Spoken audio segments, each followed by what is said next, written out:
What's up? Ghost Fictions is here, and we're back again.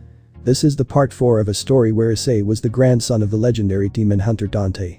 But before we start, please consider subscribe to the channel and give this video a like. Don't forget to check the description for more informations. Now, let's get into part 4. Abandoned church, nighttime. Kiba, Saji, and Issei are seen changing into priest's clothing, while Irina and Zenobia wait for them to finish. Never thought it'd come to this, but a devil wearing a priest's clothes, quite ironic. Issei remarked. If this is the price I'll pay for revenge, so be it, Kiba said with a serious face. Kaneko arrives on the scene changed in a smaller version of the priest outfit. Sup? She greeted. Right, everyone's here, let me go over the plan, we'll go with 1 or 2 partners except me, Saji, Kiba and Kaneko, you guys search at the east part of town, Irina and Zenobia will cover the west, and I'll be covering the rest. Issei explained as everyone nodded. If any of us see anything, contact each other through cell phones. Zenobia added. Got it. Issei answered. Issei Hyoudou, I forgot to tell you something that you'll find interesting. Zenobia looked towards Issei. And that is? Issei sported a confused look. I'll tell you as thanks for feeding us. The white dragon has awakened. Zenobia revealed. My rival about time they showed up. Issei feigned being shocked. North side of Kuo. Issei is seen walking along the streets of Kuo talking to Drake. So much for knowing, it's official Drake. Issei asked his dragon. Yes, our long-awaited battle comes nearer by the day, I can't wait for you to kick the White One's ass. Drake spoke in excitement. Aren't you concerned that the White One's host has a possibility to be stronger than me? Issei asked again. If I'm being honest partner, I'm more concerned about the White One's host, they won't last much longer when they fight us, your arsenal of weapons is sure to leave them guessing on your next move, and I'm sure that they don't know that you're half dragon, your devil side is what stands out the most. Drake answered. I guess that's true. Issei cut off the mental link. Issei's phone rang. Issei-kun, I think I know a place where they'll show up. Kiba spoke in urgency. Alright, where is it? Issei asked. The abandoned warehouse. Kiba hung up. Abandoned warehouse. Brings back memories, this is the place where we killed the stray visor, right? Issei spoke, Kaneko only gave him a nod. Stray devil? Saji asked. Yeah, we faced it before in this place, and where I found one of my grandfather's devil arms. Issei explained while the group walks towards the entrance. They felt a chill run up their spine. Hyoudou-senpai, above. Kaneko warned the knight. The group looked towards the roof and saw Fried Selzen carrying a holy sword. Fried jumped off the roof preparing to pounce on Kiba. Kiba prepared a demonic sword but was surprised once Issei was in front of him. Issei summoned Severance and countered Fried, sending him flying towards the roof again. I have no idea how you're alive, but I will make sure that I do the job this time. Issei showed a battle-hungry smirk. Oh, it's the cocaine-haired bastard, his knight friend and some random guy, and a midge. Fried was cut off from Kaneko's glare. I mean small-framed young lady. Fried stammered. I thought I could have some fun priest hunting tonight, but it turns out to be a bunch of devil scums cosplaying. Fried licked his holy sword. Please be careful, that holy sword is the same as Irina and Zenovia's swords. Kaneko spoke to Kiba and Issei. I know, stay back Kiba, I'll take this guy on. Issei shoved the knight. No, I'll fight him. This is my revenge. Kiba retorted. Look, I have resistance to holy items, and you guys don't, and I don't want any of you to be touched by that sword, you'll get your shot at destroying Excalibur soon enough. Issei calmed Kiba down. Fine. Kiba scowled. Let's go. Issei charged at Fried. Kiba suddenly barged in. Kiba, I told you to stand back. Issei yelled at the knight. I'm not taking any chances, Issei-kun, I want to destroy that thing right now. Kiba retorted. Looks like I have no choice, Saji, drain him of his strength for a bit. Issei looked toward Saji. Sure, absorption line, go. How the hell do you know about my sacred gear? Saji hesitantly cast the line draining Kiba. Damn it. I can't move. Kiba thrashed all over the place. Issei for real charged at the stray priest managing to nick his chest. Boo, not bad for a devil scum, but you haven't seen the real power of this baby. Fried dashed in. But he was easily stopped much to his surprise. What the hell? This is Excalibur rapidly, the super fast sword it's supposed to give me super duper speed. Fried complained. Saji let him go. Issei summoned Ebony and Ivory to his side. Drake, can you make the bullets of Ebony and Ivory have the ability of transfer? Issei asked the dragon while parrying strikes from Fried. Damn it. Why can't I hit you? Fried angrily complained. It's more about the swordsman than the actual sword, isn't it? Issei smirked pushing back Fried with a strong bash from Cavalier. I can. Transfer. You can shoot it now. Drake answered. Issei aimed ebony and ivory towards Kiba and shot him with boosting bullets. Hey, pretty boy, use your sword birth on this guy. Kaneko, call the two exorcists. Issei requested. Kiba complied and dashed towards the rooftop. Sword birth. Kiba announced as numerous amounts of demonic swords spawned around Fried, the latter trying his best to deflect every sword coming to him. Sword birth, huh? A mysterious voice was heard. Who goes there? Kiba lost his focus. The sacred gear that can manifest any number of demonic swords based on the user's ability. Fried, you're still lacking on using the holy swords given to you, huh? An old-looking man in a priest's outfit came out of the warehouse. Oh, old man Valper. Fried spoke in relief. Issei and Kiba immediately scowled after hearing that name. This asshat is the guy Azazel mentioned, man looks like a damn pear with pubes on it. Issei thought amused. The mastermind behind the Holy Sword Project Kaneko was cut off. Valper Galilei. Kiba gritted his teeth. The one and only. Valper arrogantly answered. I know you want to be introduced in a flashy and dramatic way, but I kinda need help defeating this devil scum. Fried sarcastically spoke. Put everything you have into the sword and you'll see. Valper grabbed his chin. Fried complied and the holy sword started to glow. Haha. Now I can kill you for real this time, cocaine head. Fried darted to Issei in an instant. Fast, but you're not fast enough. Issei smirked, blocking Fried. Ha. Kiba jumped in, but Fried stepped back in time. Yoo-hoo, we're here. Irina approached with Zenobia. Two Excalibur fragments, you can't win, fall back for now. Valper requested. Roger that. Fried answered as he pulled out a flashbang. Goodbye, shitty devils. Fried threw the flashbang and escaped with Valper. If he pulls that shit on us again, I'll go after him myself. Issei said in frustration. After the marina. Zenobia ran with Kiba and Irina. Hey, wait up. Damn it. Issei scowled. Let's go back to the Orc and report to our presidents, grab onto me, we'll teleport there. Issei said as Kaneko and Saji complied.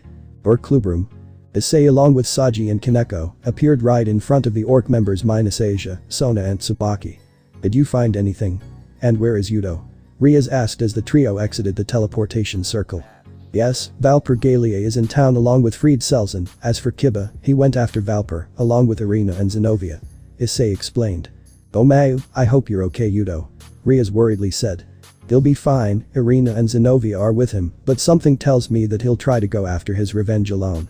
Issei spoke, trying to alleviate Ria's worriedness. I can't help it, Ice, what if he runs into Fried again? Riaz grows more worried. He won't. Valper Galilei specifically ordered him to retreat for now, meaning that we have time to figure things out. Issei explained the current situation. You're right, thank you, Ice. Riaz smiled. Anytime. Issei smiled back. So, Saji, anything from your end? Sona asked her pawn. Hyoudou explained everything that happened, and by the way, how the hell does he know about my sacred gear? Saji asked. I told him about it, though I don't know much about your sacred gear as well. Sona admitted. I see, he asked me to use it on Riaz Senpai's night. Saji confessed, gathering Riaz attention. Be what? Riaz yelled at Issei. Riaz, I only did it because he was going berserk, I don't want him to die, especially from the very thing he hates the most. Issei calmly answered. Oh, I'm sorry, Ice, I'm just really on edge right now. Riaz calmed down. It's getting late, let's go home, Asia must be waiting for us. Issei prepared to leave. Alright. Riaz complied. Everyone, we'll meet here again same time tomorrow, it's gonna get ugly at this point. Issei cryptically spoke as everyone left the room. Hyoudou residence. Issei and Riaz are seen walking hand in hand towards their home. Ice, am I not good enough to be marked? Riaz suddenly asked. What made you ask that? Issei wondered. Well, ever since Drake explained the marking of your mates, there has to be a number one, right? Riaz slightly frowned. Riaz, dating you is like a dream come true, you're kind, understanding, elegant, and has a smokin' sexy body, you're Ms. Perfect in my eyes, and it won't matter if I mark you or not, I only see marking as a way to repel other guys from hitting on you, it just so happens that the first mark grants power over the other women I'll eventually mark. Issei kissed Riaz's cheek. Are you not satisfied with me alone? Riaz begged with puppy dog eyes. Damn it, those eyes of her get me every time. Issei blushed. Emotionally yes, you're the first girl I've actually felt love for, physically no, you and Sona couldn't even handle me. Issei chuckled, pointing down his groin. Riaz let go of Issei's hand and stepped in, facing the boy. I guess I have to prove myself. Riaz draped her arms over Issei's shoulders with half-lidded eyes, closing in for a kiss. Little did they know that they were already in front of their home's door. Welcome home.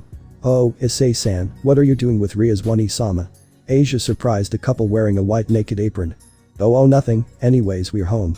Wait. What are you wearing? Asia Issei stammered.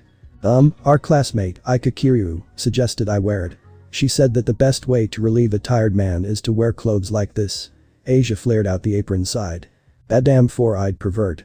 Issei thought in frustration. I see. There's that method of pleasing Ice. Riaz happily said. Asia, one day you'll become an extremely wicked and sexy female devil. Riaz added. I don't want to be a wicked and sexy devil. Asia answered worriedly. Please change up Asia, it's only a matter of time before mom sees this. Issei hid his blush. Oh, it's fine, she looks wonderful in those. Welcome home by the way. Kalina popped out of the laundry room. Damn it. Issei facepalmed again. I'm the one who helped her with the entire getup. Kalina huffed proudly. Valina-san, please let me wear a naked apron too. Riaz spoke with determination. Asia, it was a good move, but you're nowhere near the relationship I have with him. Riaz whispered at Asia. Then I will work harder to earn it. Asia spoke with fire in her eyes. When did it all go wrong? Issei asked himself. Issei-san, are these clothes troublesome for you? Asia asked in a worried tone. Not at all, in fact, you look amazing, and remember this, I will always protect you, no matter who or what it is I'm facing, I will fight and drive away everything you think is scary. Issei declared, making Asia blush. Issei-san. I don't regret becoming a devil, my faith is something I can let go of, but now I found something even more important than my faith. The president, everyone in the club, friends from school, Kalina Akasama, and most importantly, you Issei-san. Everyone is precious to me, and I want to be with everyone forever. I don't want to be alone again. Asia lunged at Issei, embracing the boy. Issei's perverted side reared its ugly head, making his tendencies once again awaken. Damn it. After a speech like that, how can I not help myself with groping some holy ass? Issei thought as his hand slowly crept up Asia's behind. Issei. Riaz called out. Riaz, I haven't done anything. Issei one arm shot back as Asia embraced the other. How is it? Riaz presented herself wearing a fuchsia naked apron with a heart embroidered on the chest area, and of course, she shows a butt-ton of cleavage. Issei's nose bled, startling Asia. Enough of that, let's make dinner, it's late, so we'll have to make something quick and simple. Riaz said, walking towards the kitchen. The two went inside and made a simple curry with meat and potatoes, while Kalina prepared the table. It's like you have two wives already, gosh, you make your grandfather look like a complete child when it comes to women. Kalina whispered, smiling at Riaz and Asia. Hey, Mom, can we move our visit to Nero's place on Sunday? Issei asked, gesturing for Kalina to go outside. Yeah, sure, but why? Kalina walked just outside the kitchen. Things are shaping up to be bad, really bad. Issei ominously said. How bad? Kalina added. The leader class fallen angel coming to town with the intent to start a war. Bad. Issei spoke in a softer tone so only Kalina could hear it. What? Is this Azazel's doing? Kalina nearly yelled. No, it's one of his cadres, the guy is a complete warmonger. Issei answered. You've got no choice but to fight him, huh? Kalina crossed her arms and sighed. Yeah, I'm doing this to protect everyone I care for, that guy can destroy the entire town if he's left unchecked, the least I can do is to honor Dad's wishes, and that is to protect you and everyone else with all I have. Issei spoke with vigor. Alright, I'll make a call, and if you need help, I can fight too, it's about time I give Mercy a good all swing. Kalina chuckled while heading for their landline.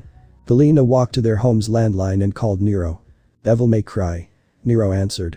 Hey Nero, it's me again, look, we're moving our visit to Sunday if you don't mind. Kalina requested. It's fine, what's the occasion though? Nero asked. Issei's fighting a leader class fallen angel, don't know when, but hopefully he can handle himself out there. Kalina smirked. Kid's gonna fight someone of that caliber, you think he has what it takes? Nero whistled. I do, after his training, being Drake's host, plus being half dragon, he's probably stronger than you and I combined right now. Kalina said, surprising Nero. I'll be damned, it always has to be the young ones, huh? Nero chuckled. I won't let him go alone though, I made sure that he calls me when the need arises. Kalina huffed. Good, see you Sunday then. Nero hung up. Ice, Kalina-san, dinner's ready. Riaz called for the two. Dinner went down smoothly as Kalina and Asia did their nightly duties and went to bed. Riaz and Issei are seen together in the bathtub having a conversation. Hey, Ice, did you? Riaz was cut off as Issei placed his finger on Riaz's lips. If you're wondering what I said back there was true or not. It was all true, I meant every single word of what I said to you, and I'll repeat until you believe it to be true. Issei embraced Riaz from behind. Ice. Do you not doubt me? Riaz worriedly asked. No, I don't, even if you did lie to me, I'd do everything to earn your heart. Issei tightened his embrace, making Riaz blush. But what if you find someone else better than me? Riaz said softly. It won't matter, you'll always be my number one. Issei smiled. Forest near Kuo. The moonlit forest was peaceful, the sounds of its natural life were the only thing heard until the flapping of wings and a person running can be heard. The forest was suddenly blasted with a barrage of light-based attacks hitting its target. AHH. Irina bellowed in pain as she was hit by said light attacks where a multi-winged creature flew up above her. Found ya?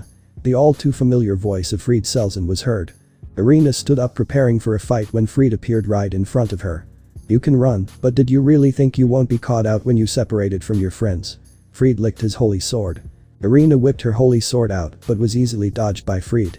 Excalibur mimic. I want that. Fried maniacally said as he slashed Irina's clothes apart and pinned her against a tree by her neck. Let me go, you heretic. Irina said in discomfort. Now, what shall we do with you? Fried closed in on the exorcist. That's enough. A deep gruff voice was heard. Bah, Fried said in confusion. Capture her. Even if she's weak, we can still use her as bait. The voice spoke revealing Kakabiel floating in the air with his 10 black wings out. Orc Klubrum, afternoon. The orc members minus Kiba are seen with Issei discussing the whereabouts of Kiba. So has he contacted any of you? Issei started. Not even once. Akeno answered in a serious tone. Well, the 2 exorcists he's with are skilled with the sword until you raise the bar for them, ice. Riaz looked towards Issei. They could take on a stray priest if he's by himself. Rissa added. I made things worse, didn't I? Issei said in frustration. No, you didn't, you only did what was best for everyone and kept them safe, you should be happy with that. Riaz eased the boy. Issei could only nod.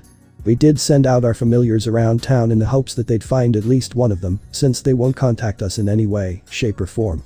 Akeno explained. And when we did, they found something you won't like, Issei-kun. Akeno ominously spoke. Issei had a vague idea of who concerns it, but he had to find out for himself. The whole group teleported to where Ria's familiar sent them a signal from. They saw an unconscious and badly injured Irina. A panicked Issei rushed towards his childhood friend who was held up, but Ria's familiar. Asia, heal her, please. Issei nearly cried. Who did this? Asia sadly said, healing Irina. Irina, who did this to you? And where are Kiba and Zenobia? Issei asked in a concerned tone. They got away. But I was too slow to catch up to them. Irina answered weakly. You shouldn't be speaking at all. Asia continued to heal Irina. He's very strong. Be careful. Issei-kun. Irina lost consciousness again. Irina, stay with me. Issei pleaded. The Citri magic circle appeared revealing Sona, Tsubaki and Saji. Thank you for coming, Sona. Ria said in a relieved tone. Of course, I had to come after receiving your message. Sona approached the injured Irina, inspecting her. The damage done was pretty bad, wasn't it? Sona looked at Asia. Why yes. Twilight healing can only heal physical wounds, but won't recover lost stamina. There's medical equipment in my home that can treat her. Tsubaki, transport her safely. Sona requested. Yes. Tsubaki simply replied. I'm leaving her to you. Sona said as Tsubaki teleported away with Irina. Looks like Kiba-san and Zenobia-san are alright. Issei-san. Asia gave Issei a concerned look.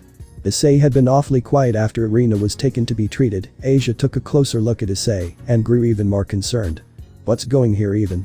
Saji asked. Everyone felt a headache. They're here. Issei answered as his hair shadowed his eyes. Why hello there. You numbskulls actually took the bait and are all gathered here. How are you all, devil scum? Fried spoke as he appeared from behind a random tree. Fried. Issei snapped. Oh? Who do we have here? Asia-chan, who became and sided with devils. Are you happy with your scummy devil life? Fried looked at Asia. You bastard. Issei was about to kill Fried until Riaz and Sona stepped in, preparing to cast spells. Whoa, there, wait a sec. Someone here wants to talk to the red-haired lady over there. Fried pointed up. Someone. Riaz and Sona lowered their magic circles. Yeah, the big boss.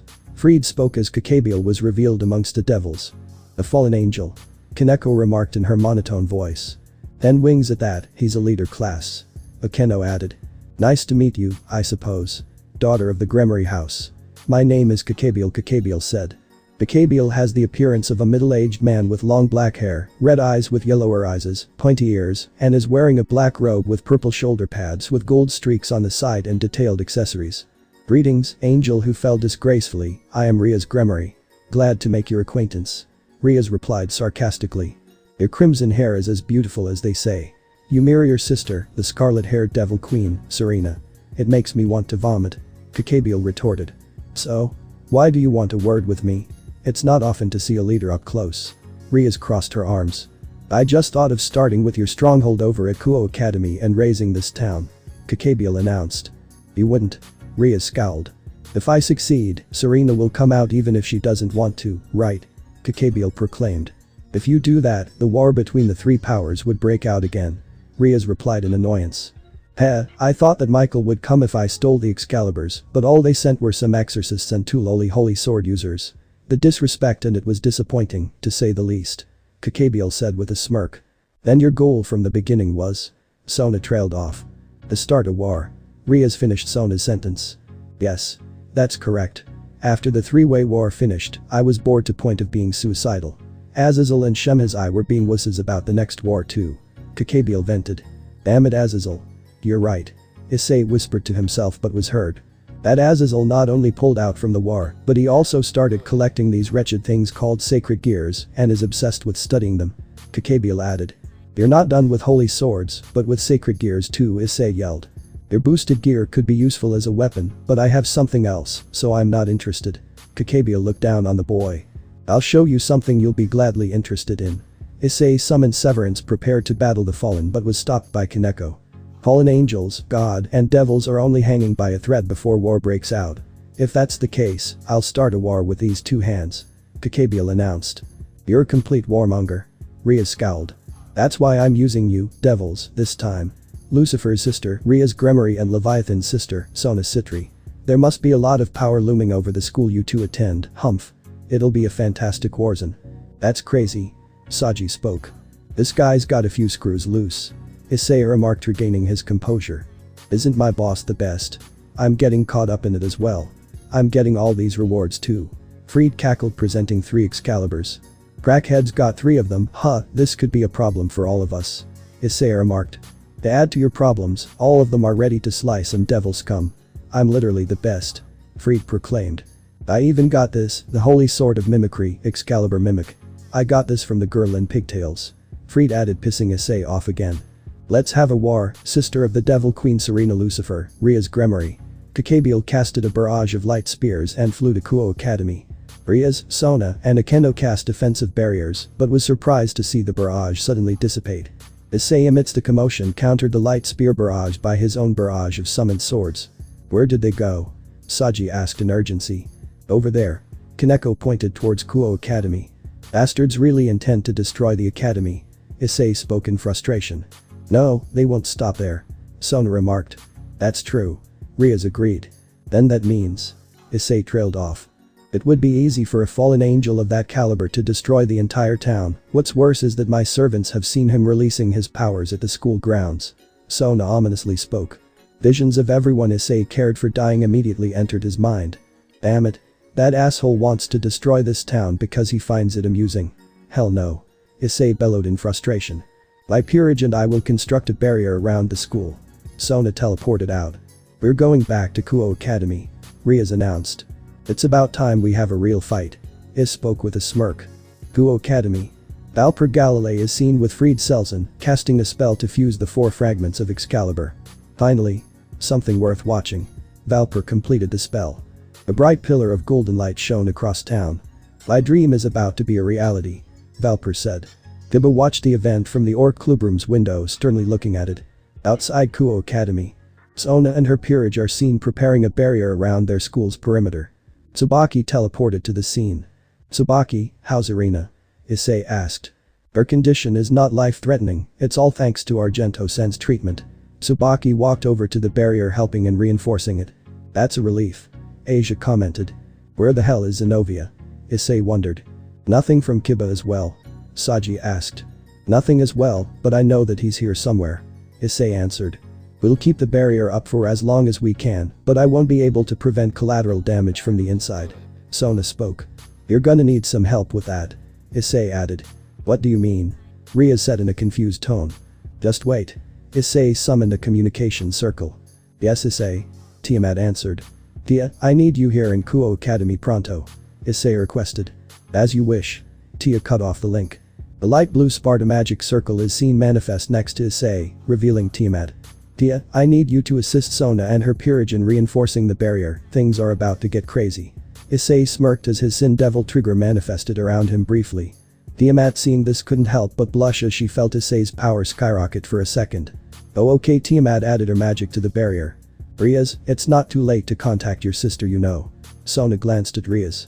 I don't see you calling your sister too. Riaz smiled. Your older sister loves you deeply, doesn't she? She'll definitely come to aid you in battle. Sona said as Akeno stepped in. I've already contacted Serena-sama. Akeno said. Akeno, why did you contact her on your own? Riaz questioned her queen. Riaz, I understand that you don't want to be a bother to Serena-sama, but remember that our opponent is a leader-class fallen angel, not even all of us combined can defeat him. Akeno warned. Let's have the Mayu help us with this one. Akeno added. Riaz simply sighed. Thank you for understanding, but you. Serena-sama's forces will arrive in about 1 hour, Akeno smiled. My goodness, I just can't win against you. Riaz sighed. Kuo Academy hallway. Ice, do you have any support abilities? Riaz asked. I do, I have transfer, it can temporarily give you any amount of boost I put into it. Issei explained. Good, do you need time to recharge it? Riaz followed up. No need, I can use them and I can boost any number of times when I'm in balance breaker and I can shoot the boosts out through ebony and ivory. Issei explained. You really thought of everything, don't you? Riaz remarked. Better safe than sorry. Issei smirked. We're counting on you, Ice. Riaz glanced at the boy. You got it. Issei smiled back. We have to be aggressive on this one, we have to get in the school and prevent Kakabiel from eradicating the whole town. This isn't like the friendly you had with Zenobia and Arena, this time lives are at risk, and a lot of them. Let's move out. Riaz announced. Field in Kuo Academy. The group went outside and saw 4 swords that radiated holy energy and a large magic circle that spanned the entire school field. Valper Galilei is seen in the middle of it all. What is that? Asia asked. I'm making the 4 Excaliburs into one. Valper overheard Asia. Valper, how much longer will it take for the Excaliburs to merge? Kakabiel looked at Valper. Everyone immediately looked up the sky and saw Kakabiel sitting on a floating throne with crossed legs. It's nearly done, 5 minutes or so, Kakabiel. Valper answered. Alright then, I'll leave you to it. Kakabiel now looked at Riaz. In place of one E-sama and Leviathan-sama, Riaz was cut off. Zip BANNNG. A huge explosion echoed throughout the area, a massive pillar of light was seen where the school gym was located, nothing was left of it, just a big crater and a pillar of light firmly stabbed on the ground. Boring. Well, blowing that up was entertaining at least. Kakabiel yawned. That's not a pillar of light, it's a damn light spear. Guy's a powerhouse I guess. Issei casually said. Are you scared partner? Drake directly spoke to Issei. No, makes me excited for once, at least the fight won't be short-lived. Issei replied. Never would I thought that you'd be excited to fight a leader class being that can level an entire town. I mean, that elf-eared bastard is in the Bible. Drake chuckled. Recorded in the Bible or not, it's still a bunch of words on a bunch of paper. Issei laughed. Who, is that a challenge, Red Dragon Emperor? Kakabiel moved his eyes to Issei. Why don't you get off that toilet bowl of a throne first?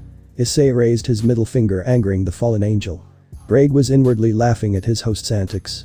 Enough. Let's see if you can take on my pets. Kakabiel snapped his fingers. 2 dark portals emerged out of nowhere and out came 2 massive creatures. The first one was a 10-meter dog with 3 heads, it had a massive torso, black fur, bloodshot eyes, and muscular hind legs. The second creature was a 7-meter giant spider that had a grey exoskeleton, 6 blue eyes, an inner body that seemingly made from lava, and a coiled tail atop its abdomen. See Cerberus? Riaz said in shock. So, there's more Cerberuses out there. Issei grabbed his chin. How can you be so calm? There's a giant flaming spider and 2 giant dogs about to kill us. Riaz exclaimed. Calm down now, I got some backup for us. Issei reached for his phone. Yes Issei? Kalina's voice was heard through the phone. We're in a pinch, there's a big ass spider here that's also on fire for some reason, can you lend a hand? I'm sure you faced one of these in your devil hunting days. Issei described the creature. Ah, that's a phantom I know, the name sounds pretty stupid for something that bright, gimme a sec. Kalina answered. The school is closed off with a barrier, be sure to teleport where Sona and her peerage is so they'll let you pass. Issei added. I'll keep that in mind. Kalina hung up. You're calling your mother for this? Riaz asked. Yeah, she can handle her own in a fight, trust me. Issei smiled. With Kalina. Kalina is seen going down the secret basement where she's about to dig up her weapons and gear. Looks like we're back in action. Kalina smiled as she opened a large chest with her name on it. Inside was a pair of white Kimmer 1911s with reign and control engraved on each of its slides, Mercy, Kalina's scythe in its compact form, and her red leather jacket. AN. The scythe's looks are based on Mori Calliope's scythe. Kalina wore her jacket completing her look. She wore a black V-neck in her shirt, black pants with a belt that had a rose on its buckle, and combat boots, reign and control on their respective holsters placed on Kalina's sides, and Mercy magically hanging from her back. Alright, let's go. Kalina teleported out of the house. With Sona and her peerage. Kalina teleported just outside of Sona's view, making sure that she can't be sensed by anyone. This sure feels familiar. Kalina remarked using her signature ability. So, they heavily fortified the place with a barrier to only affect the school. Smart, we don't want everyone knowing of the supernatural world. Kalina got out of cover. She walked up to the group. Hey who's Sona Citri here? Kalina asked. That would be me. Sona looked at Kalina. Strange, it's as if she's not even here. If she is here, she probably has something to do with whatever's going on inside. Sona thought. What brings you here, Ms.? Sona looked confused. Kalina is fine, and can I pass through the barrier? I got a call from someone that needs a hand. Kalina pointed at the barrier. And who might that be, Kalina-san? Sona fixed her glasses. My son, Issei Hyoudou. Kalina shrugged. What? Sona and her peerage exclaimed. Why, you're Issei's mother? Sona stuttered. Yes, I am. Now can I please get through the barrier? He needs me out there. We can talk about me after this. Kalina said with an annoyed look. Of course. Sona opened a small part of the barrier. Thank you. Kalina winked. Does she know? Sona thought. Looks like I'm doing it your way, Pops. Kalina said to herself. Aichu, was that really Hyoudu's mother? Saji had hearts in his eyes. She definitely is, just look at her, her looks are a huge tell, and the way she carries herself is something Issei does. Sona remarked. But Issei and the others. Hey Issei, I'm here already, where's the damned spider? Kalina bellowed, making her presence known.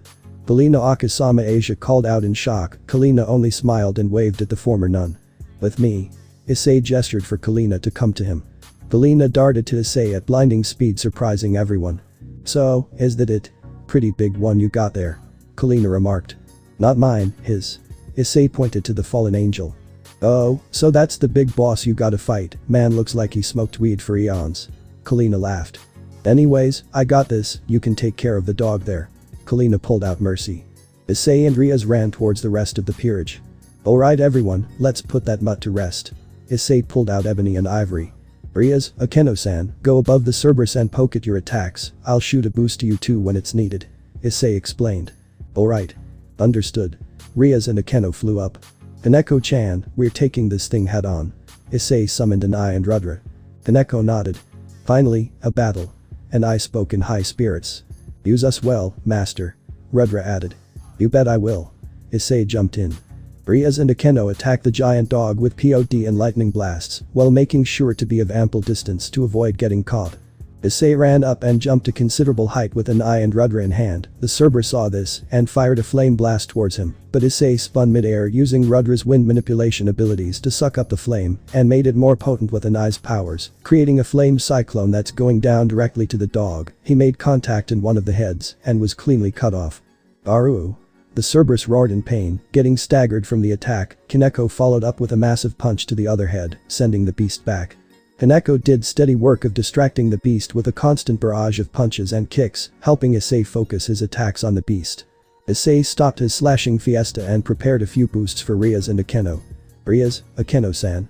Issei aimed Ebony and Ivory at them. Boost. Transfer shot. Drag announced as the gauntlet materialized on Issei's left arm. Issei shot the two girls, and they immediately felt a huge boost in their demonic powers. Ah. Akeno and Riaz moaned. I feel so strong, come lightning.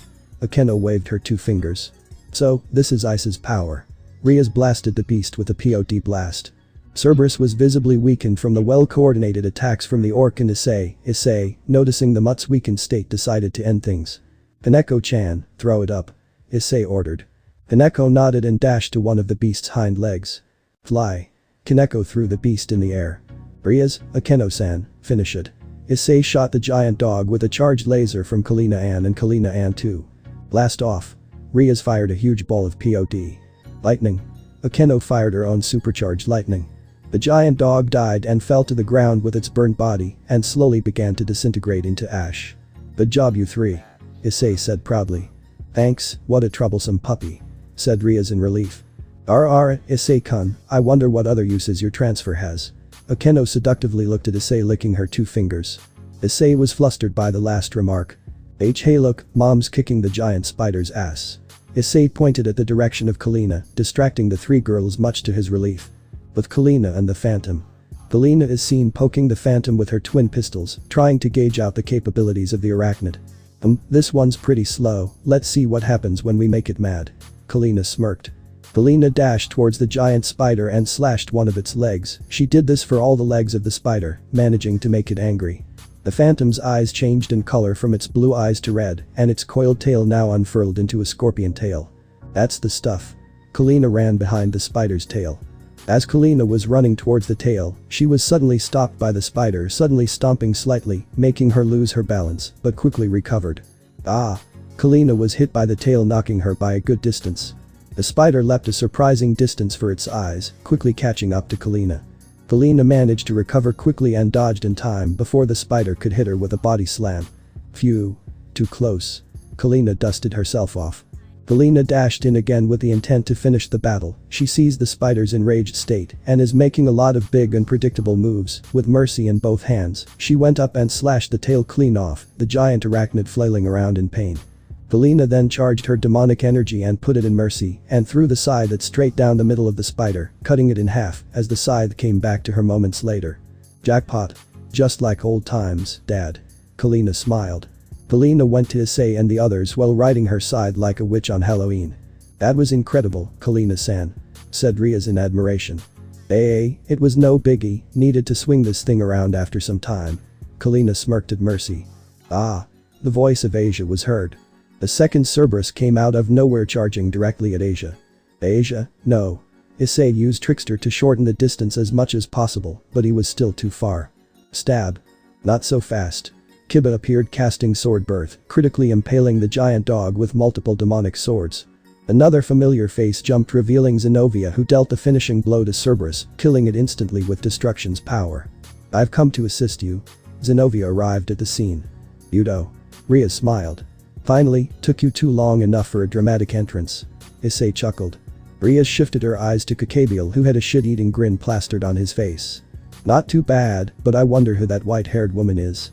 Kakabiel pondered. "Take this." Rias fired a huge boosted ball of POD that was easily 10 times bigger than what she usually puts out. Kakabiel easily deflects the attack with a wave of his hand, redirecting the attack towards the sky. Interesting. Rias Gremory's power would grow this much from the power of the Red Dragon Emperor. Fascinating. Very fascinating indeed. Kakabiel laughed on his own. But it's still weak. Kuku. Kakabiel continued to laugh. "Ah. It is complete." Valper's voice was heard.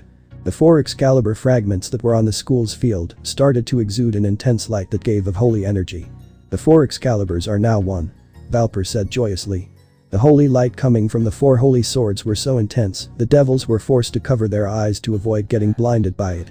Moments passed and the light slowly faded away at its center, revealed a single sword that had a blue-white aura and has all the qualities of all 4 fragments it has. Now that the sword is complete, the light that it created also completed. The spell on the ground is also complete. The town will collapse in 20 minutes. Valper snickered with a grin. "And to stop it, you need to defeat me. Now, what will you do?"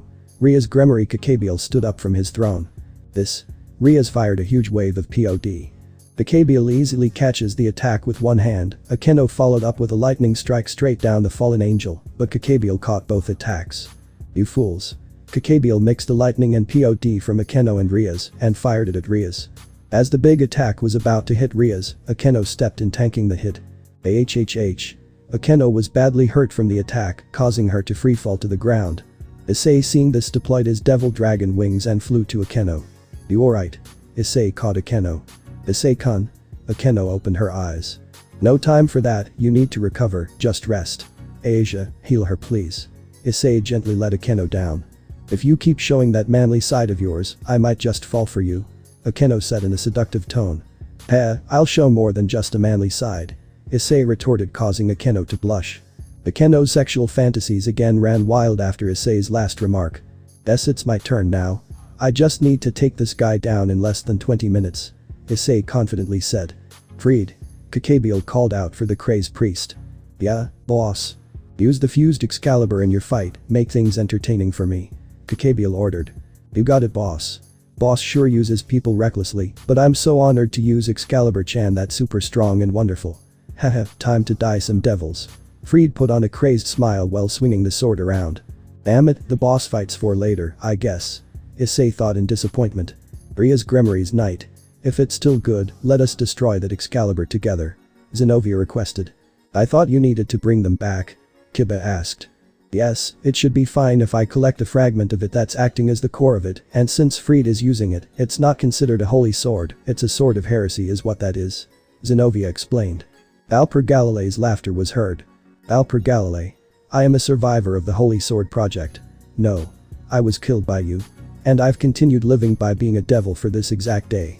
Kiba calmly said, but his eyes were burning with hatred. Who, a survivor of that failed experiment, how unfortunate to meet you in an eastern country like this. It must be fate. Kukuku. Valper laughed. Kiba tightened his grip on his sword ready to strike the priest down. You see. I am obsessed with holy swords. I like them so much that they manifest out of my dreams. Maybe it was my fascination with the legend of Excalibur ever since I was a child. Then when I found out that I can't use Excalibur, I despaired. Is this guy seriously monologuing? Issei deadpanned. Because I couldn't handle it, I admired those who could. That sensation was so strong that I began an experiment to find people who could utilize them. Then it was finished. And it's because of you and others. Valper finished his monologue. What? Finished? You disposed of us when you found out that we were failures. Kiba scowled slowly but surely, losing his cool. I realized that there was a prerequisite for wielding holy swords. As a result, I investigated its capabilities using the numerical value of the factors. Most of the test individuals possessed the elements, but lacked the numerical value required to wield the Excalibur. Then I came to a decision. Is there a method to remove and collect the elements? Valper pondered. I see. So, the thing that's put inside holy sword wielders when they get the blessing is. Zenobia trailed off. That's correct, holy sword wielding girl, we extract the holy elements from those who have them and crystallize them. Valper pulled out a blue crystal. The blue crystal radiated all sorts of holy aura. The study of holy sword wielders has improved because of this. Despite this, the church excommunicated me for heresy and confiscated my study findings. Looking at you, I can tell that the project was completed. Michael. Is this the outcome of his making me appear like a criminal? We're talking about Angel, of course. He wouldn't kill the test subjects even if he took the elements out of them. Only one aspect would make him more human than I am. Valper laughed. You killed my comrades and took out their elements just so you could create more wielders, Kiba asked in a voice filled with killing intent. Correct. This orb is from back then. I used 3 on Freed, and this is the last one. Valper presented the last orb. Ahahaha. Those small fries besides me died because their bodies couldn't adapt to the elements, making me special. Freed cackled. Alper Galilei. Just how many lives did you take for your greed and experiments? Kiba slowly said in a cold yet angry tone. If you say that, then I will give this orb to you. My research has reached a stage where it is possible to mass produce them in the right environment. First, I will destroy this town with Kakabiel. Next, I will gather the legendary holy swords stored around the world. Then I will mass produce holy sword wielders and start a war against Michael and the Vatican with the fused Excaliburs. I'm going to show the result of my research to those foolish angels and their followers who have convicted me. Valper vented. Valper threw the crystal as if he lost interest in it. The crystal slowly rolled towards Kiba's foot. He leaned down and picked it up in absolute silence. Kiba caressed the crystal, being as gentle as he can. Everyone. Kiba gently said while tears trickled down his cheeks. A shallow light glowed from the crystal. Eventually, it spread across the entire school, moving about, and surely enough, it began to take shape, looking more human. The light condensed in one spot, revealing a group of spectral children. Everyone, Kiba said in shock. So, they were Kiba's comrades. Issei spoke to himself. I've always thought about it. Was it okay that I was the only one who survived? There were those who had greater dreams than I had. Others had a stronger will to live than I did. Is it okay that I am the only one who lives in peace? Kiba conversed with the spirits. One of the children, who's a boy, smiled and spoke to Kiba. Don't worry about us, at least you lived on. The boy said in a caring tone. The spirits of the boys and girls started singing. Kiba soon sang along. A sacred song. Asia muttered. The song was the only thing that the children and Kiba had while going through the harsh experiments being conducted on them. It was the only sliver of hope they had and the lasting bit of motivation to keep living on. The song was finished, Kiba was bawling his eyes out in silence. Their bodies began to glow a bluish-white light and gathered at Kiba. We were never good alone. We didn't have the strength to wield the holy swords. But everything will be fine as long as we're together. Take us in. You have to accept the holy sword. Don't be afraid even if there is no God. No matter what, our hearts will always be one. Kiba finished the sentence with a sad smile. The spirits dispersed and went to Kiba, seemingly giving the knight a blessing as he glowed a gentle blue. Hyoudou. Rhea smiled. Asia clasped her hands together and cried tears of joy. Partner, that knight has reached it. Drake said. Reached what? Issei asked. Sacred gears evolve and adapt according to the user's feelings and uses it as the catalyst for its growth. But there's a different version of it. When the feelings and wishes of the wielder go through a big change, the sacred gear reaches it. Drake suddenly laughs in joy. These reached balance breaker. Drake confidently said. Scene break. These reached balance breaker. Drake confidently said. What do you desire? A crimson-haired girl once asked me. Kiba recalled. On that fateful day I truly thought I was going to die, then I was turned into a devil, a second chance at life, and I made it my duty to exact revenge on whoever was responsible for all of my comrades' deaths. Kiba pointed his demonic sword at Valper. It won't change a thing even if you did kill me. Valper grinned. As long as you live, more lives will be sacrificed for your own gain. Kiba scoffed. Valper smirked. Heh, it's been said before that research always comes with sacrifices. Have you not realized it yet? Valper said. Hey, pretty boy. You better kill that overgrown pair before I kick that elf-eared bastard's ass. Issei yelled. Issei-kun. Kiba softly said. I consider you one of my real friends, Kiba. So, fight.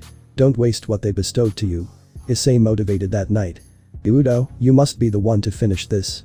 Go beyond what Excalibur is. You are my servant and my knight will not lose to a mere Excalibur. Rhea said with pride. Hyoudou-kun, I believe in you. Akeno smiled. But you? Fukubachu. Kiba was at a loss for words. Hyoudou-senpai. Kaneko said. Kaneko-chan. Pick his ass. Issei cheered. Kiba's eyes welled up with tears. Ha ha ha. Are you seriously crying? You were just singing with a bunch of ghosts. It was absolutely annoying hearing that, it was straight up the worst. Just listening to the song makes my skin crawl. I never ever want to hear that shit ever again. Now, I'm gonna cut you devils down with my fused Excalibur. Fried said in frustration. Fried Selzen, the very spirits of my comrades reside in you. I will not allow you to commit evil deeds ever again. Kiba said gritting his teeth. I will be a sword. My comrades who gave their selves up for me, let us overcome this together. The wishes we couldn't fulfill before, the emotions that we held back, now is the time. Right here, right now. Kiba said as his demonic sword glowed. The sword glowed a pure white light and a black that could consume the light, the two manifestations of holy and demonic power, swirled around Kiba's blade and merged with it. Balance breaker. Holy demonic sword of the betrayer. This is our gift to you, Isaiah, we have given you a sword that has both holy and demonic qualities that respond to you alone. The spirits of the children spoke inside the blade to Kiba. In a display of speed, Kiba dashes toward Fried, throwing in feint after feint, until Fried could no longer follow his movements and eventually disappeared from his sight. Kiba swung in for a slash but was blocked by Fried, but he found something off about the knight's attack. His fused Excalibur no longer has its holy aura. Did your sword just beat my Excalibur? Fried said in shock. If that was the real deal, then I could not have won against it, that abomination will not cut through the feelings of my comrades and me. Kiba said with vigor. Fried pushed Kiba back and immediately stepped back and activated Mimic's ability and formed a sword that had two tips and stretched out reaching for Kiba at blazing speeds, surprising the knight. The tendrils reached for Kiba, but he blocked it just in time, repelling the attack. Why? Why isn't it hitting you? You're supposed to be this overpowered sword from legend, do your job goddammit. Fried yelled at his sword. Then I guess I have to do this. Fried snarled. Fried utilized the power of transparency and made his entire sword disappear, but Kiba could read and see where the sword will go. The sheer bloodlust from Fried was dictating where his sword goes. Kiba steadily and patiently waited for Fried to make a move, and the crazed priest dashed and tried to hit Kiba with a flurry of wild invisible swings, but to his disappointment, Kiba parried all of them, not even grazing the knight. Yes, keep him there. Zenobia suddenly talked. Zenobia jumped in with destruction in her left hand. Saint Peter, Saint Basil the Great, Saint Denis. Holy Mother Mary, hear my voice. Zenobia started to chant. The space in front of Zenobia started to distort and deform. She inserted her hand inside the space and pulled something right out of it. Zenobia pulled out a sword that gave off an extreme amount of holy aura. "In the names of the saints who reside within this sword, I shall release it. To me, Durandal." The sword fully came out of the space. The sword's full form was in the picture. It was a two-handed great sword that was mostly blue and had a golden edge. "Who, Durandal?" Cacabiel said in astonishment. "You weren't a wielder of Excalibur," Valper said in shock. "Not at all, I'm the wielder of Durandal. I was just chosen to hold one of the Excalibur fragments," Zenobia answered. "Blasphemy. None of my research was at a level where we could produce wielders of Durandal," Valper retorted. "Well, no one in the Vatican could make someone who can wield Durandal artificially," Zenobia admitted. "Then how?" Valper asked, losing his composure. "Unlike the artificial holy sword wielders like Irina, I'm all natural," Zenobia said proudly. Valper was left with an open mouth from shock. "Just so you know, Durandal is a sword that rampages uncontrollably. It cuts anything it touches. It won't even listen to me most of the time. That's why I had to keep it in a separate dimension, otherwise letting it loose would spell trouble to any poor soul or object it comes across. Now, Fried Selzen, while she's still listening to me, let's have a battle between your Excalibur and my Durandal. I'm quivering from the ecstasy of a battle right now. Try not to die in a single blow, alright? The least you could do is use that Excalibur of yours to its limits." Zenobia adopted a dual sword stance. Durandal started giving out a more holy aura as the blade shined with a golden aura around it, clearly overpowering Kiba's sword of the Betrayer in terms of holy energy. "DCH. That's cheating. Now the odds are against poor Fried, you blue-haired bitch. I don't need you interfering with my grand moment." Fried scowled. Fried dashed in with the intent of killing Zenobia with his invisible blade and blinding speeds. Shatter. But the single slash, the fused Excalibur shattered. The sheer force of Durandal's swing made a crackling sound in the air. HMPH. It wasn't even a contest, what a disappointment. Zenobia sighed. "You're kidding, right? The legendary Excalibur Chan was broken just like that. This is horrible, downright depressing. The old man was a fool to let me use something broken from the beginning," Fried said in a desperate tone. Kiba grabbed the opportunity and dashed to Fried. Fried, in a desperate attempt to keep himself alive, blocked Kiba's attack, but the shattered remains of Excalibur fell to the ground little by little, until the hilt was the only thing that remained in the crazed priest's hand. "Do you see it? Our powers have surpassed that of Excalibur," the spirit spoke to Kiba. Kiba stepped in again and slashed Fried straight down the middle, leaving him critically injured and unconscious. "I did it," Kiba whispered. Kiba gripped his holy demonic sword and gazed at the sky. Everything he had prepared for his entire life lead up to this moment, he got his revenge for his comrades. His reason for living now renewed, and that was to be a friend to his fellow peerage members, and to be the knight of his king, Ria's Gremory. "Oh holy demonic sword. Impossible, two opposing existences cannot merge." Valper made an expression that could only be described as a man who's gone mad. "Prepare yourself, Valper Galilei." Kiba pointed his holy demonic sword at the old man, preparing to end his tyranny. "I see now. I understand. Holy and demonic. If they can merge without any problems, then the logical explanation is that not only did the original Mao die, but so did." Stab. The crackling noise of a light spear stabbed Valper straight through his chest, killing him instantly. "Valper, as smart of a man as you were, you know too much. You reaching that realization is proof of that. But I didn't really care if you were with me or not. I could have done this alone from the very beginning." Cacabiel stood up and sneered at the corpse of Valper Galilei. Cacabiel, who had a confident expression, started laughing maniacally. "Ha ha ha. Kahahaha." Cacabiel laughed. Cacabiel now stood in front of everyone while releasing an intense aura around him. "His power and aura, it's too strong," Kaneko noted. "Now, Red Dragon Emperor, increase your power and transfer it to someone," Cacabiel ordered confidently. "Now why would I do that?" Issei retorted. "Are you underestimating us? Don't mess around," Riaz angrily said. "Mess around? You make me laugh. You don't stand a chance against me. Do you honestly think you can defeat me? The only decent fighter in here is that woman with white hair, and I might take her for myself. And that failure of a host of the Welsh dragon is nothing. I can't even feel his presence," Cacabiel fearlessly said. Issei's hair shadowed his eyes, his anger was rapidly rising, and was trying his hardest not to obliterate Cacabiel where he stood. The mere mention of his mother getting taken away sent his emotions on overdrive. Riaz glanced at the boy and grew concerned about his sudden silence. "Ice. I'll fight with you." Riaz held Issei's hand. "No. Riaz, this is my fight," Issei sternly said. Riaz, still concerned for Issei, decided to trust him. "Alright, Ice, win for us." Riaz let go of Issei's hand. "What's with this lovey-dovey shit?" this is a battlefield. And all of you are going to die where you stand. Kakabiel rudely interrupted. Foolish of you to say that, fallen angel, after what you said, you've dug your own grave. Drake spoke for Issei. Boo, what is he gonna do? That host of yours is too weak, he doesn't even have an aura I can sense, he's less than human. Kukuku. Kakabiel smirked. What's going to happen, Welsh dragon? And I asked in their ring form. Drake inwardly smirked in the sacred gear. You're about to witness our host massacre this fool of a fallen angel. Drake said with confidence. Oh, this is exciting. Rudra now spoke. Boo, this is gonna be good. Gotta get Issei's first serious fight on video. Kalina brought out a camera. What are you gonna do? You're by far the weakest in this group of small fries. All you have are your fancy toys. Kahahaha. Kakabiel maniacally yelled. This. Issei spoke in a cold tone. Issei finally opened the floodgates and let out all his pent-up rage, manifesting in his dark red aura, overwhelming everyone around. The intensity of Issei's aura was enough to break the barrier, making those maintaining it feel the immense amount of power being released from the boy. Welsh dragon, balance breaker, Drake announced through the gauntlet. Outside the barrier. Sona and her peerage plus Tiamat, who was maintaining the barrier, were shocked when the barrier was shattered so easily, especially with Tiamat's assistance. Is this Issei's power? Sona said nervously. It would appear so. This is the same aura that I felt when I first fought him, only this time, it's stronger, a lot stronger. Whoever provoked the dragon in him is practically dead. Tiamat said, fearing for said individual's life. Issei Hyoudou, how powerful are you really? Sona said to herself. Just above the now broken barrier were Azazel and Vali watching over the fight. You can jump in now, Vali. What the? Azazel felt the surge of power.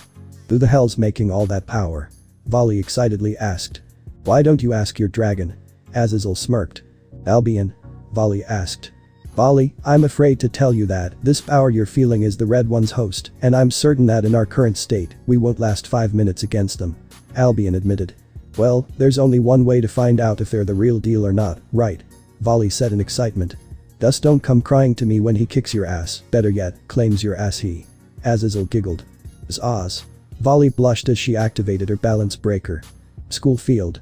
Issei's balance breaker finished assembling around him as his aura further condensed, releasing even more power. Adorning the armor of the Welsh dragon won't do you favors, boy. Kakabiel prepared to strike. Kakabiel fired a lot of light spears directly hitting Issei, who was standing still. The smoke cleared and in front of Issei were his summoned swords that formed a shield for him. Royal Guard. Try again. Issei challenged the fallen angel. DCH. Let's see you withstand this. Kakabiel fired a larger light spear. The light spear was closing on Issei. Issei donned a defensive stance. Bang. The light spear disappeared from thin air. Nope. Try better. Issei stared at the fallen angel dead in the eyes with a smile that spelled death for the fallen angel. Thick marks are seen forming on Kakabiel's head from anger. Don't mock me, brat. Kakabiel fired a barrage of even larger light spears directed at Issei. Bang bang bang bang bang. The sounds of Issei's shield getting hit rang throughout the school, completely negating all Kakabiel's attacks. How the hell are you not getting hit? Tell me right now. Kakabiel demanded. Block off, Featherface. Issei flipped Kakabiel off. Kakabiel, in a fit of rage, made a light spear thrice his size and fired it at Issei. The light spear hit Issei, but before the light spear actually hit him, he chanted. Royal Release. The sound of a heavy hit echoed throughout the school. The origin of the sound was from the arrogant fallen angel, who was hit by an unknown force that knocked him back by a large distance. What? Cough the hell was that? Kakabiel snarled. Issei stood there glowing in his dark red aura again. No matter, I'll kill you now. Kakabiel charged up a light spear that was easily the size of 2 buses. The light spear made contact with Issei. The ground shook from the impact, exploding in a display of blinding lights that blinded everyone watching momentarily. Kakabiel expected that the attack finished the job. The smoke cleared around the vicinity of where Issei was last seen standing, and to everyone's surprise and dismay, the boy in question was nowhere to be seen. Ice. Ria said in tears. Issei-san. Asia weakly said. Copying my style now, huh? Kalina had a shit-eating grin on her face, fully knowing what her son plans on doing. Everyone else had a look of sorrow on them. Kakabiel had a smirk that all talk no bark, this my fight, this arrogant prick, he was too weak to begin with. Kakabiel arrogantly said. You bastard. Riaz fired a huge ball of POD. Kakabiel deflected it with one of his wings. Not bad at all, Riaz Gremory, you have the talent to reach your sister's power, shame that you and your friends are going to die. Kakabiel scoffed. Lightning. Akeno called out. The Kenno's attack hit Kakabiel, but shielded it with his wings, doing no damage to the fallen angel. Are you also going against me, daughter of Barakiel? Kakabiel taunted. Don't you dare put me in the same line as him. A Kenno said in rage. The Kenno continued her assault with more lightning strikes, but to her dismay, Kakabiel deflected all of them. You have quite the variety of servants. Ria's Gremory, the lone survivor of the Holy Sword Project, the daughter of Barakiel and a catgirl. You have unusual tastes, much like your sister. Kakabiel laughed. I won't forgive you for insulting my sister and servants. And killing Ice. Ria said in anger. Then try your best to destroy me. Mayu's little sister. The crimson-haired princess of ruin. The one you're fighting has been an arch-enemy of the devils long ago. If you can't do it, then your people will remember you as a failure. Kahahaha. Kakabiel boldly proclaimed. Hiba and Zenobia are in proximity of Kakabiel, planning out their attack. We strike at the same time, got it? Zenobia looked at the knight. Alright, let's go. Kiba nodded.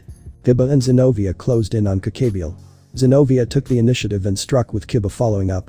Kakabiel created a light sword to block Kiba's attack and grabbed Durandal by the blade, completely stopping the attack.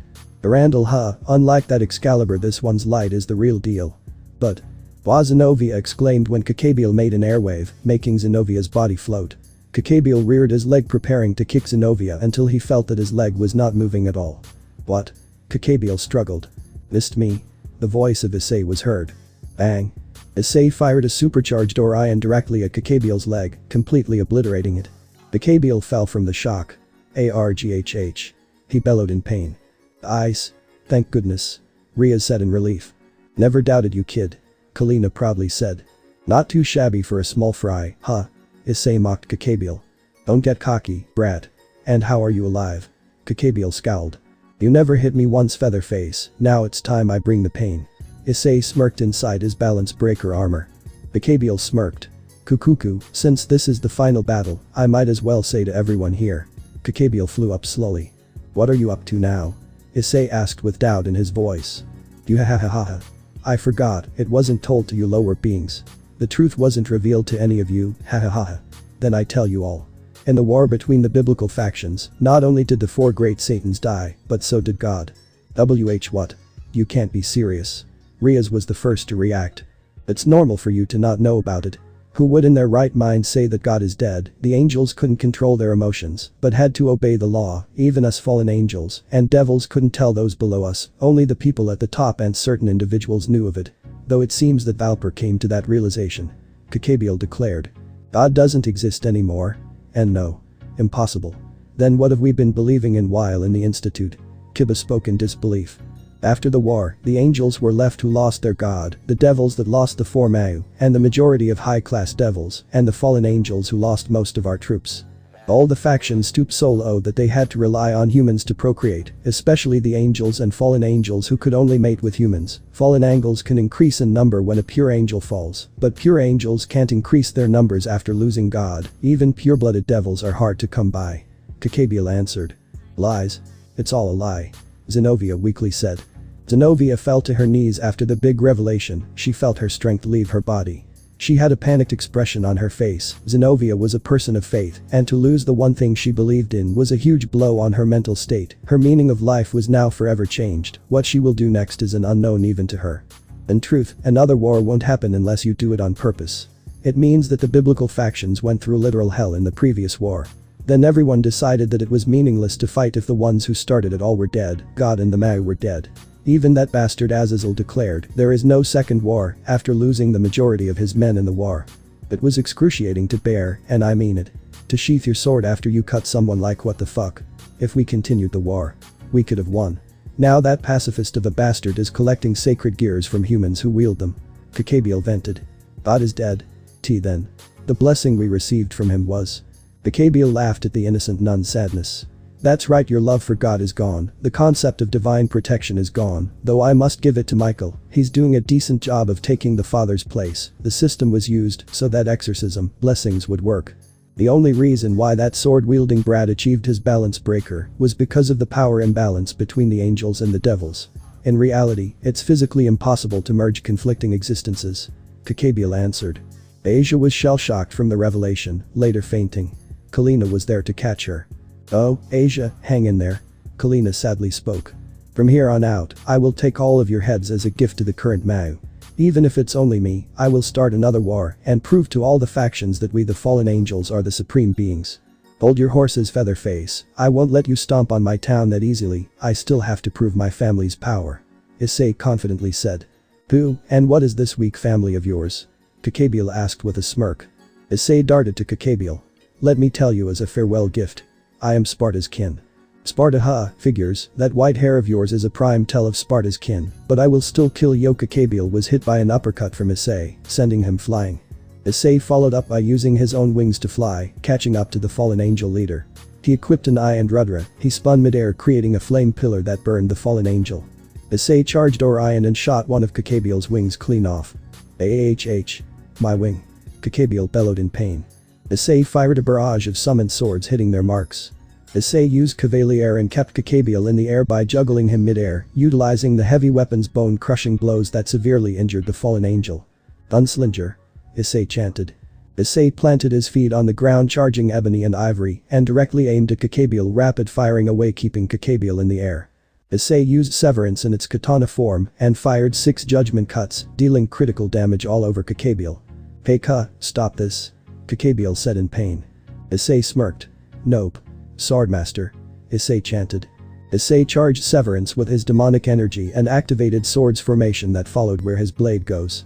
He charged his blade again with demonic energy. Take this. 1. 2. Issei fired 3 waves of demonic energy at Kakabiel.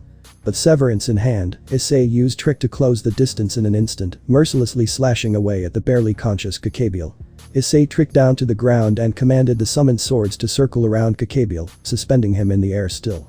Kakabiel started to fall again, but Issei skewered him with Severance as the boy slid through the ground as if he was on ice. Issei propped Kakabiel up in the air by vertically spinning his sword and tricked up, following up with 3 slashes and a Helmbreaker slash downing the fallen angel, leaving Kakabiel to a freefall. Issei transformed Severance in its katana form, donning a familiar quickdraw stance. Boost.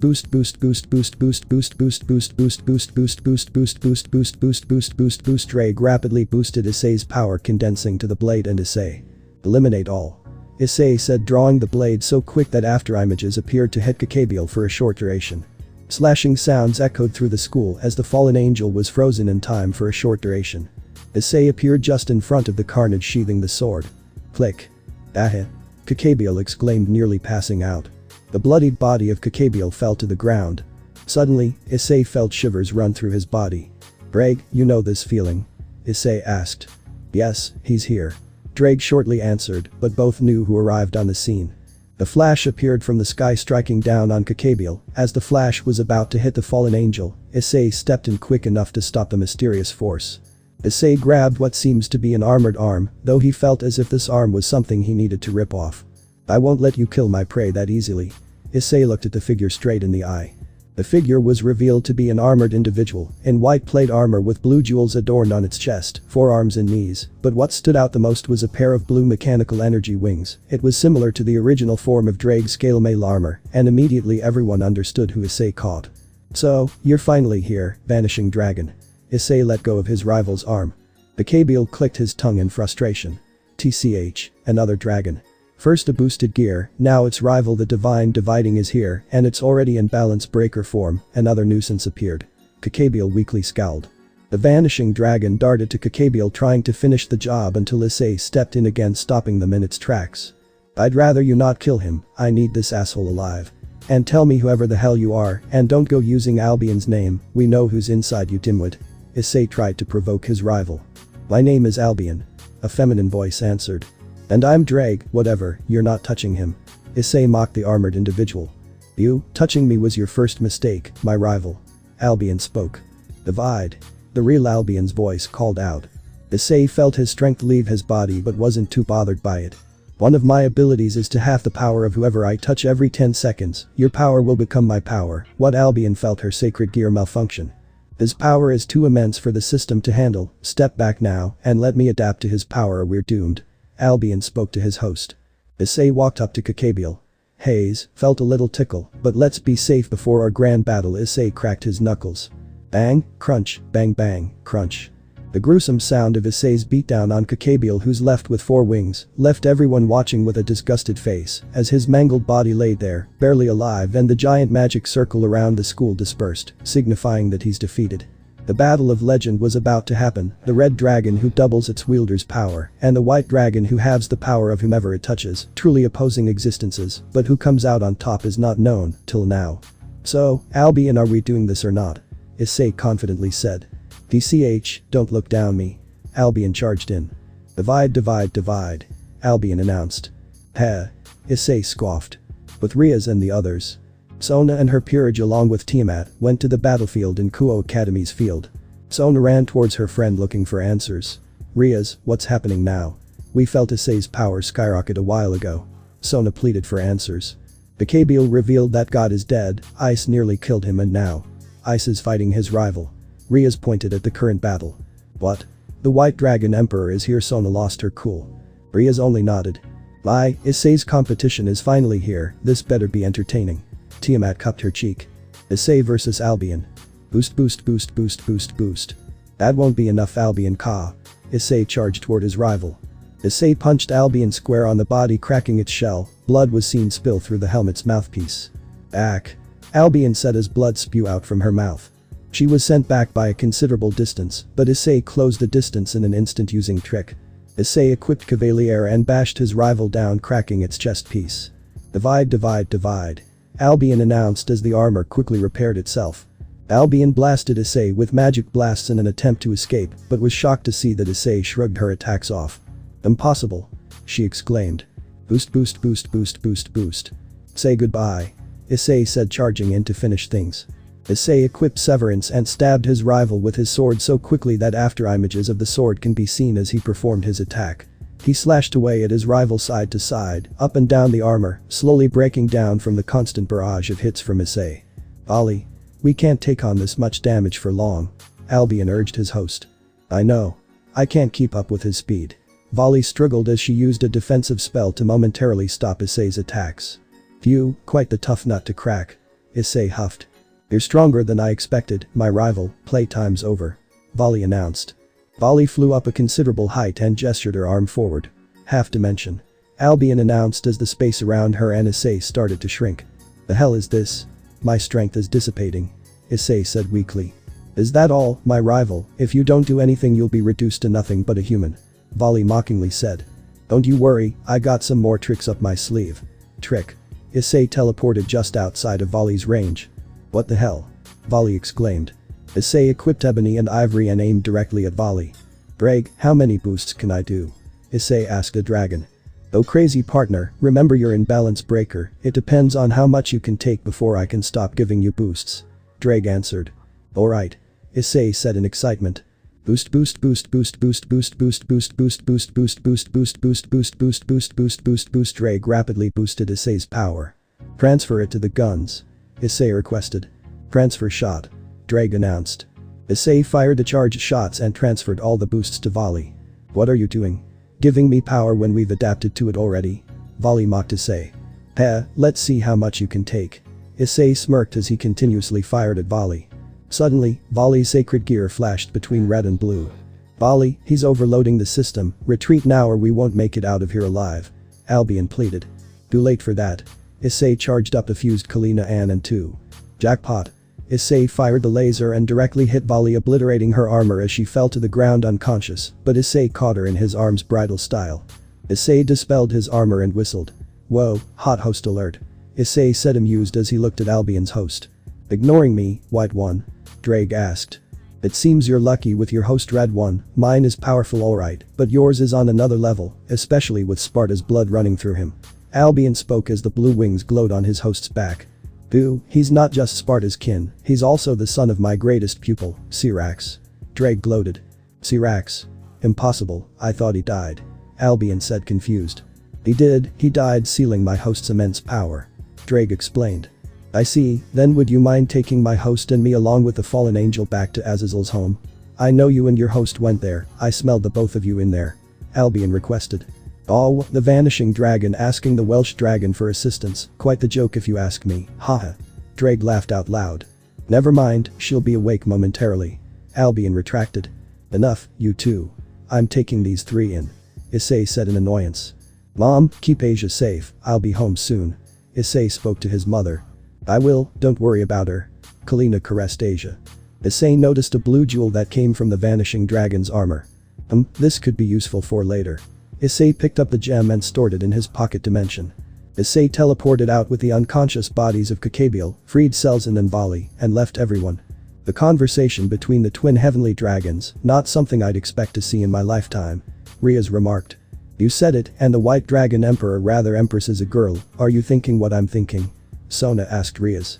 Yeah, I didn't quite see her fully, but I can tell that Ice is definitely going for her. Riaz sighed. Are you really Issei's mother? Tiamat looked at Kalina. Why yes, I am, you must be Tiamat, right? Kalina answered. Yes, I am, it's a pleasure to meet you mother of Issei. Tiamat gracefully spoke. Kalina's fine, no need for formalities, Tiamat. Kalina shrugged.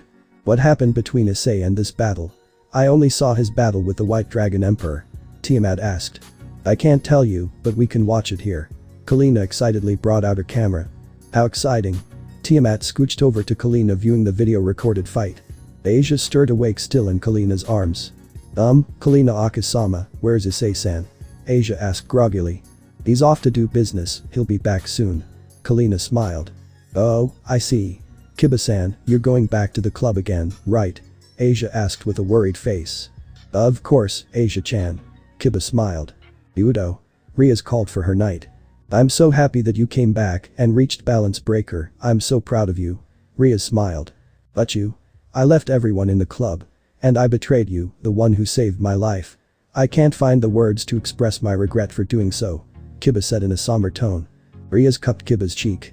But you came back, that's more than enough for me, and continue living for me. And your comrades. Riaz said in a caring tone. But you, I promise to you again, that I, Kiba Hyoudou, will protect you for the rest of my days as your knight. Kiba kneeled. Yufufufu. Thank you, but say that to Ice next time, after all, he helped you through it all. Riaz giggled. Riaz covered her hand in magic and made a lot of danger sounds. But you, what's happening? Kiba asked nervously. Hyoudou, this is punishment for acting on your own accord, 1000 spanks. Riaz smiled. Kiba received 1000 spanks from Riaz. During the period of punishment the Mayu's reinforcements came soon, everyone who watched was having a good laugh, and it was absolute pain for the knight, but he felt that he had really come back. Sona, do you need help with school repairs? Riaz approached Sona. No need, this is the student council's responsibility, you can leave it to us, plus it's the weekend, we'll have time to do the repairs. Sona answered. I see. Riaz shifted her gaze to Kalina and Tiamat who were sitting down on a bench watching Issei's fight. Kalina-san, why did you fight with us? Riaz asked out of curiosity. Well, ever since Issei's powers were unsealed, I knew that conflict was inevitable, so I needed to be ready for him, plus I was getting bored of being in the house all the time, this side won't cut on its own. Kalina pointed at Mercy who was laying just beside her. Also, what's with the camera? I was too caught up in the action earlier. Riaz admitted. Oh, come on, you think I'd miss Issei's big fight? Never. Kalina chuckled. Do Spartas act this carefree all the time? Riaz said to herself, but Kalina heard it. Not all of us, one was all strict and power hungry. Kalina shrugged. I'm guessing it's the Dark Slayer Virgil. Riaz answered. Exactamundo, though he did break his character at times. Why don't you watch the replay with us? Kalina answered and gestured for Riaz to come. Alright. This family is crazy, how can they be so calm in a literal city block level threat? Riaz thought. Azazel's apartment. Issei along with the 3 bodies he's carrying teleported directly into Azazel's apartment. Azazel. I brought these 3. Issei called out. The Red Dragon Emperor easily defeated a leader class fallen angel and his eternal rival, impressive for your first real fight, kid. Azazel grabbed his chin. Whitey here gave me some trouble, that divine dividing of hers was annoying, to say the least, and I never would expect that my rival was a hot babe. Issei chuckled. Good, Rainer, take Coco Head and his stray priest back to the Grigori, I'll deal with them later. Azazel called for his daughter. Rainer entered the scene. Sure. Wait, that guy defeated Vali. Rainer pointed at Issei. Yes, he did, pulled it off rather quickly along with Coco Head here. Azazel huffed. Here, take them. Issei gave Kakabiel and Fried's bodies to Rainer. Rainer looked over at the bodies. What the hell happened to Kakabiel? Rainer asked in shock at the sight of Kakabiel's mangled body. He kinda wanted to kidnap my mother, so I tore off a few of his precious wings and shot off his leg entirely. Issei said, earning a disgusted look from Rainer. Rainer prepared to teleport out. Whatever, I'm going now. Rainer teleported out. Now what do I do with her? Issei carried Vali's body bridal style. Just lay her down on the couch, she'll wake up soon, then you can officially meet her, Azazel grabbed a drink. Issei laid his rival's body down on the couch. Can I take a swig too? I've always wanted to try alcohol. Issei excitedly asked. Azazel poured a drink for Issei. Sure, kid, I only have whiskey if you don't mind. Azazel cautiously spoke. Yeah, sure, will we wait for Princess here to wake up? Up for some Tekken? Issei asked. Azazel served the drink. Alright, I won't lose this time. Azazel walked over to his console and turned it on. Issei downed his drink in one go, surprising Azazel. Whoa kid, slow down, you don't want to pass out in one go. Azazel chuckled. Feels nice, no wonder you like to drink this stuff. Another. Issei reached out. Azazel didn't want Issei to go home blasted in alcohol, so he served him iced tea, fooling the boy. The two played their games of Tekken with Issei winning most of their matches. His skills with Akuma, despite being partially drunk, were still too good for Azazel to keep up with. Half an hour passed. A certain lady stirred awake from her slumber. Ugh. Zaz, where am I? Vali opened her eyes. Vali sat straight up, checking her surroundings. Issei and Azazel turned their eyes to Vali. Morning sleepyhead, look who's here. Azazel smirked. Vali saw a handsome young man with snow-white hair and crimson eyes that looked at her with a caring glance. This gesture immediately turned her battle-hungry personality into that of a girl whose feelings were being stirred for the first time. Who's that? She asked, pointing at Issei with a flustered face. Don't tell me that you don't remember me, Whitey. Issei chuckled. Vali recalled the beatdown she received from his armored rival and immediately remembered everything, widening her eyes. What? You're my rival, but I what? How? Vali was at a loss for words. That's right, Issei here is your rival. By the way, Issei, this is Valeria Lucifer, my adoptive daughter. You can call her Vali, and Vali, this is Issei Hyoudou. Azazel introduced the two to each other. Lucifer, so you're a descendant of the original Mau? Issei asked. Yeah, and you're a descendant of one of the strongest devils in history. Vali replied, avoiding eye contact. You two are talking about those two legendary figures as if they're on the morning newspaper. Have you no respect for your ancestors? Azazel lectured sarcastically. I mean, it's what we are, Suo. I don't see any reason to not talk about it. Issei retorted. Vali's sacred gear manifested on her back. Drake's host, are you truly Sirzechs' hatchling? Albion asked. Yeah, what about him? Issei pondered. As you know, we dragons are creatures of pride and pure power, but your father was an anomaly among us. He didn't fight for the glory of winning battles. He didn't find a mate until I found out that you were his spawn, yet in an event that I can only describe as a miracle. He reached Drag and I in power, making him the unofficial third heavenly dragon. How he reached it is beyond me. Albion recalled. I watched a memory of him with my mother. He lost his parents while he was still a Drake. Drake found him and raised him as his own, trained him to be his greatest disciple, rose to power, and eventually found my mother and had me. Disaster struck when I was still a baby. He sacrificed his life to seal my powers and keep me away from the supernatural. But as you can see now, I'm deep inside that same world he tried to keep me away from.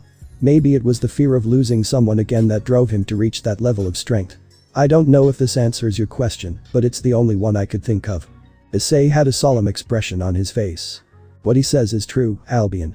Sirzechs left him a few gifts, and amongst them was a letter that clearly stated that he knew that my host will eventually be a part of the supernatural. Sirzechs had one wish for my host that he uses as his drive to keep going, and that is to protect those he deems important to him. Drake now spoke, sobbing a bit on the last part. Azazel and Vali had tears in their eyes from hearing a tidbit of Issei's past, especially Azazel. For someone who's thousands of years old and has experience from a war, this was unheard of. Vali on the other hand planted the idea of her protecting the boy. She and Issei may not have similar upbringings, but hearing her rival's story certainly stirred her feelings for the boy. I can't believe your father went that far to protect you. He must have been an amazing dragon. Azazel tearfully said. He is, I wouldn't be here if not for him. Issei smiled. Oh, has the Welsh dragon grown soft? I could never foresee this ever happening. Albion mocked Drake. Watch what you say, White One. At least the product of my teachings went on to the next generation, in the form of Sirzechs and my current host. What about you? You may have a powerful host, but what can she do after our battle is done? I can smell her lust for my host already. You know, you had your chance actually. Tiamat was dying to mate with one of us. Yet because of our stupid rivalry she's grown to hate me in particular. Drake lectured. Who are you and what have you done with Drake? He was never this mature. Albion said in shock. Raise a Drake then you'll find out. Drake deadpanned. Too late for that. Albion said. I never would have thought that the feared twin heavenly dragons that took all three of the biblical factions to seal off could bicker like children too, and the Welsh dragon becoming a parental figure. Azazel said amused. Tell me about it, I'm surprised they had this much history, all I knew was that they were after each other's throats all the time, Issei chimed in. We still are. Drake and Albion replied in unison. Issei prepared a teleportation circle to his home. Well, I gotta go home now, I don't want to hear a mouthful from my mother, and I must say that drinking's pretty fun, well until you get sober that is. Issei chuckled. Come by any time if you want a drink, kid. Azazel happily said. Will do. Issei was about to disappear. Vali grabbed his hand with a flustered face. Will I see you again? Vali bashfully said. Issei grabbed her chin closing his face to hers. Don't worry, you will. Issei whispered sending chills down his rival. Issei teleported out leaving a steaming Vali and a drunk Azazel to themselves. So, what do you think of him? Azazel struck a conversation. Vali cupped both her cheeks. He's strong, he overpowered me as if I was nothing when I fought him, I want to be with him so I can be stronger. Vali said with passion. Considering you two are most likely the strongest hosts of the heavenly dragons, I dare say go after him then, he has my approval to be your man, the supernatural world could use a plot twist, the Sekiryuite and the Hakuryuku working together, instead of trying to kill each other, one hell of a headline if you ask me. Azazel added his 2 cents. Never in a million years would I imagine myself working with Drake. Please Vali, don't do this, you must keep the rivalry alive. Albion begged. No can do, Albion, he's so strong, I'd rather be with a guy stronger than me than try to kill him, it's a lose-lose situation. Vali deduced. I can't say no to this can I? Albion spoke in defeat. Nope. Vali chuckled. Oh, the great Valyria Lucifer, finally in love. Azazel mocked. Zippets Oz. Now, when will I see you again, Issei? Ice. That sounds cute. Vali hummed a melody.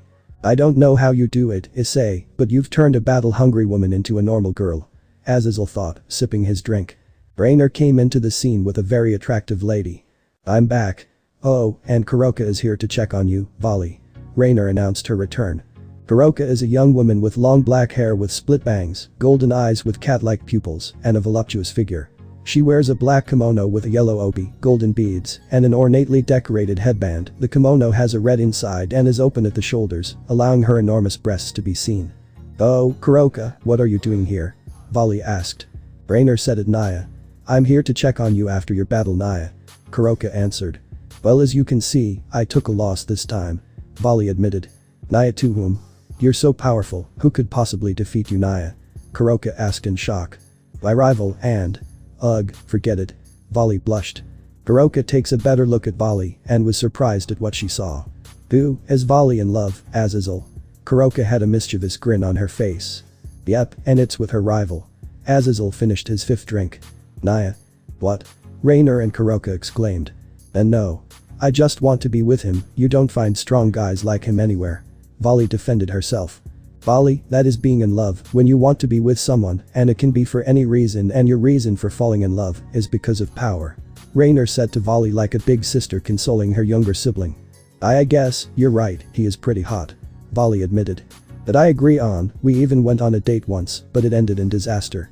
Raynor sighed. Do tell Ray. Vali cried.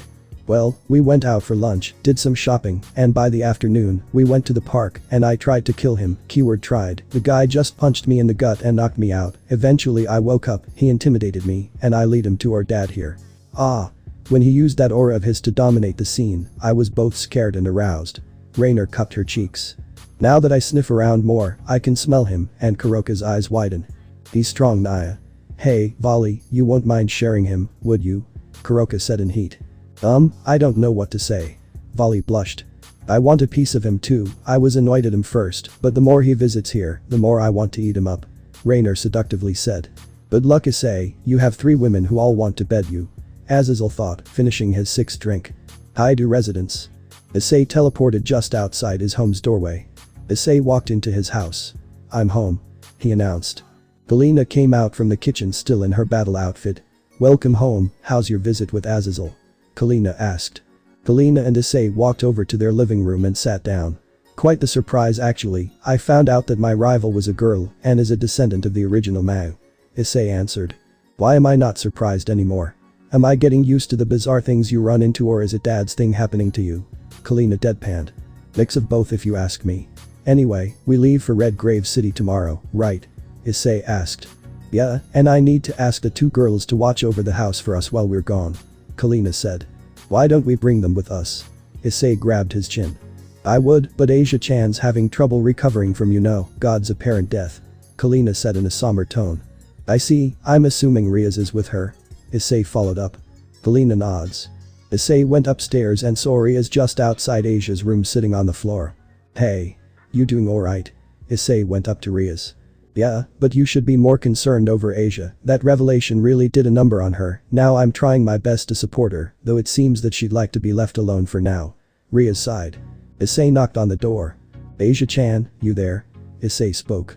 Ice. Riaz exclaimed. Let me try at least. Issei sighed. Asia-chan, I know you're hurt after what Kakabiel said, but you can't just bottle up your emotions. You have to let them out. The more you keep them in, the more it'll hurt later on. Always remember, Asia, you're not alone anymore. I'm here for you, Mom, Riaz, and the Orc are all here for you. We're family now. Please, Asia, come out. This home won't be the same if you're like this. Issei sincerely said.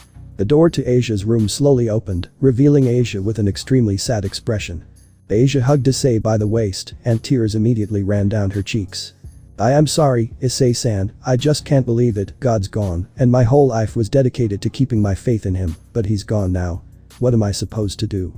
Asia tearfully said. Issei comforted the nun by lovingly patting her head. There's no going around that God is dead, but we're here, have faith in us now, your new family, we'll protect you with everything we have, and we'll always love you. Issei spoke in a caring tone. Asia started to cry even more as she nuzzled her head onto Issei's chest. Thank you, Issei-san. I always thought that I was alone, but meeting you and the others were the best things that ever happened to me. You gave me a home when I needed one, you took me in as your family. I could never ask for more, you truly did save me. Asia said as her tears as Issei tightened his embrace. Asia looked up to Issei with a teary-eyed face. Don't worry, Asia, I'm here for you. Always. Issei lovingly smiled. I can't thank you enough, Issei-san. Asia hugged Issei again. Rest up, Asia, I want to see you smiling again. Issei patted Asia's head. Okay. Asia complied. Kalina was downstairs where she heard everything that transpired upstairs. Kalina smiled. You've grown so much in such little time, Issei, you're gonna be a great man for all the women in your life. Kalina said to herself. That's it, guys. Thanks for watching and supporting us. See you in the next part.